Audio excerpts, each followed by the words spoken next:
The alleged presidential briefing paper also described information from a live extraterrestrial biological entity, the acronym is EBE, EBE, taken from a crash site near Roswell, New Mexico in 1949, 2 years after the historically famous 1947 July crashes of not disks, but my understanding is wedge-shaped craft that contained small humanoid bodies, both dead and alive.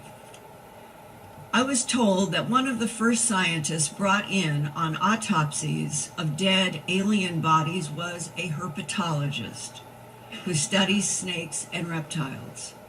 The skin and eyes of the non-humans were described as scaled like a snake's body, and the eyes had vertical slit pupils beneath dark protective lenses.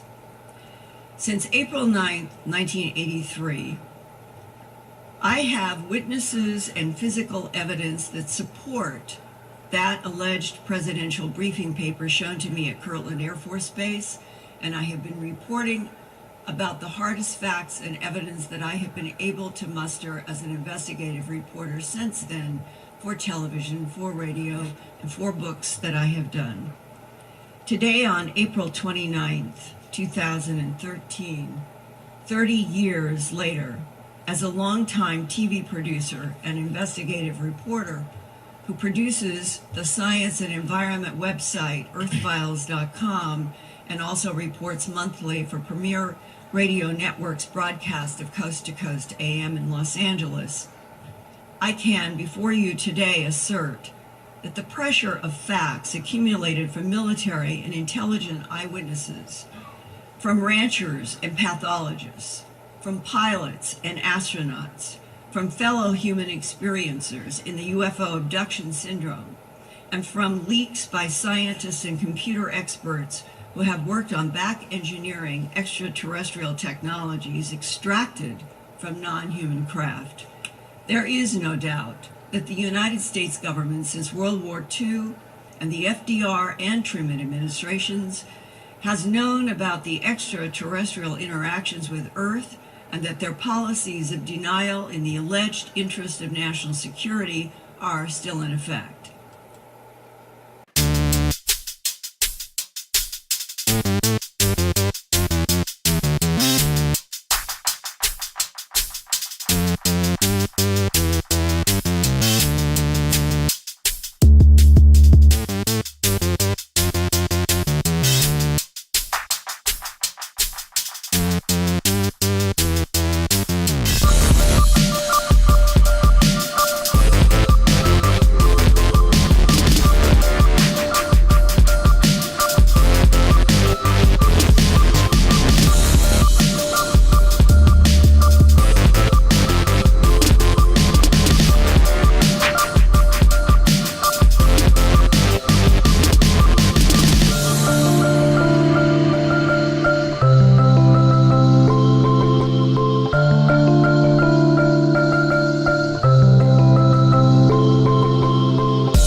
reptilians are also quite varied, although I can give you a description of a typical reptilian. I think the typical reptilian being is about 7 feet tall. The common description is a very muscular being, well-defined musculature. People often describe a couple of thick cords or tendons on the neck, often a very muscular neck. So the reptilians are very muscular. The average reptilian, of course, there are variations. There's a being named Zetar, and that is often people get names. And in this case, this being was described Zetar. The woman was meditating, and she'd seen UFOs near her house before, looking up into the sky at night. But in this particular case, she was meditating, and she's had the sudden impression of gecko eyes staring into her eyes. She described it as eyes like a gecko lizard, and kind of amber-colored iris that filled pretty much the entire eyeball, and these vertical pupils. And the name Zetar came to her. So people do get names sometimes, particularly from the reptilians. I find often the reptilians will give people a name, not always, and sometimes people have to come up with a nickname for the being. But Zetar is different from the average reptilian in that Zetar has a more lean build, very slender, graceful. He looks almost like a reptilian gray hybrid in some respects. But he still has the pronounced tendons on the neck, kind of a bony ridge that runs down the forehead, which is fairly subtle, but still noticeable. So that is an example of a more leanly built reptilian. But in the majority of cases I get where people talk about reptilians, they're just talking about a really big, massive being, about 7 feet tall on average, even taller, up to close to 8 feet. Sometimes a bit shorter, closer down to 6 feet, but generally very muscular. The hand is typically 3 fingers and a thumb, sometimes 4 fingers and a thumb like a human hand. Often they have talons or claws, sometimes webbing between the fingers. Typically the webbing will only go out to the first knuckle, so it's not like the whole hand is completely webbed, but there is some webbing noticeable between the fingers. The webbing often doesn't have scales noticeable on it, like the rest of the skin is covered with scales. You wonder if their ancestry is aquatic or semi-aquatic, like obviously they would be good swimmers with the webbed hands. So some have wondered if the reptilians are actually amphibians. Well, in most cases they do have scales, so they're certainly not amphibians like creatures on Earth.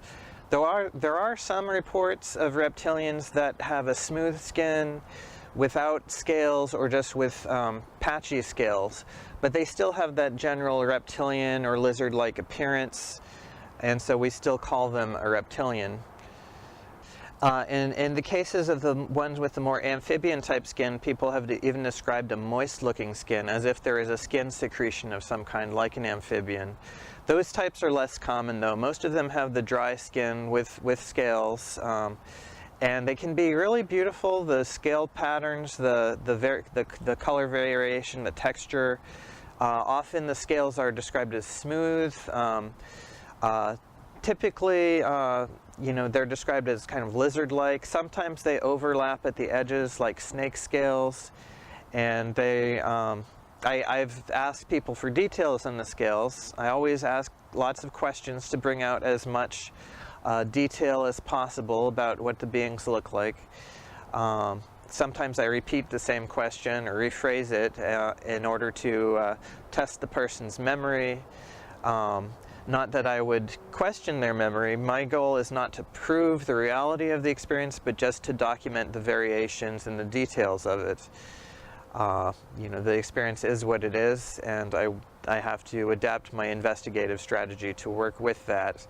It's very hard for those who want to prove that the beings exist, and you would work with physical evidence, and certainly people have had scratch marks or bruises on their body as a result of encounters with some of these beings, but it's very hard to prove medically that that was caused by being touched by a reptilian or something like that. My goal is to just document all the descriptive variation, determine what the beings look like, try to classify the aliens according to the different types. The reptilians are quite beautiful in terms of, some people describe them as ugly. I guess it all depends on how you feel about reptiles. I've always loved reptiles, and the way people describe them to me is beautiful. In some cases, the reptilian types do have a tail. The tail can be either just a short stubby tail, or it can be longer, like maybe a couple of feet long, or it can be almost touching the ground. It can be a very long tail, although usually they carry the tail in a more dignified manner where they hold it above the ground rather than actually dragging it. Not all reptilians have a tail, but they do also, not only do they have that variation as far as a tail or not a tail, but they also sometimes have different kinds of chest coverings.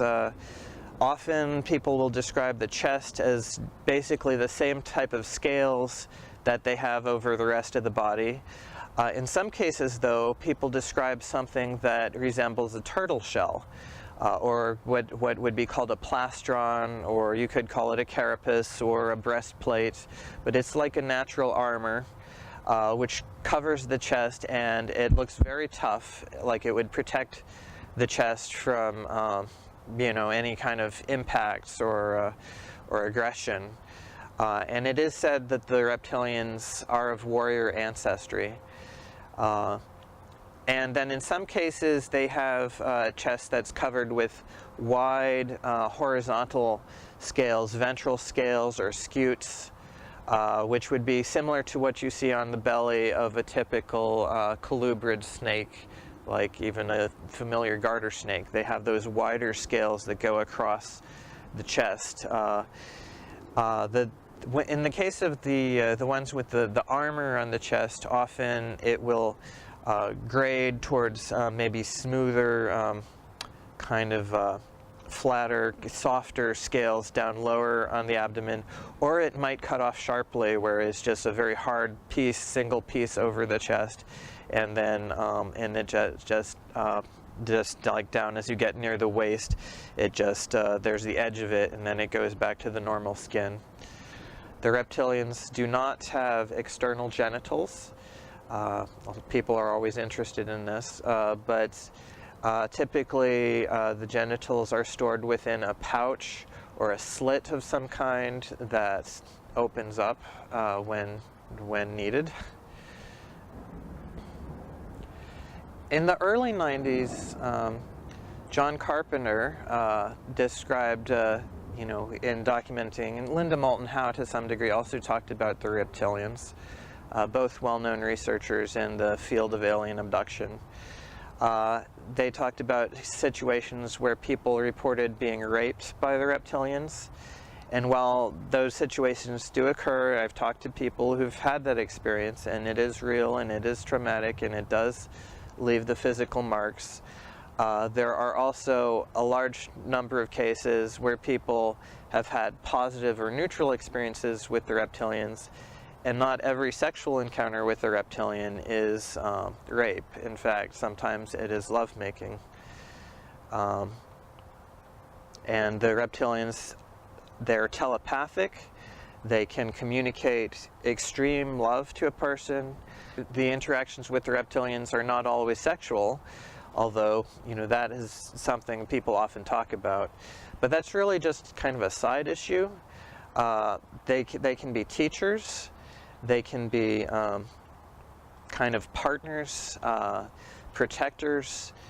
That people have a lot of different sorts of interactions with the reptilians. They do feel often that these beings are their family, that perhaps the experiencer comes from the same soul group as a reptilian, like this is perhaps even a soulmate, someone they've known in other lives. And then you get into this whole issue of, Is there reincarnation? Do we have past lives, future lives, parallel lives?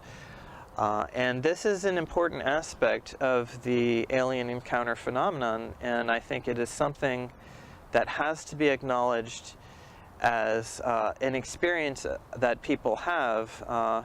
Even during the 90s, when Dan Wright was doing the abduction transcription project with MUFON, he discovered 5 themes that were common across cases, and one of those themes was this sense of an alien connection, which is described in various ways, but sometimes the beings will tell people that you are one of us.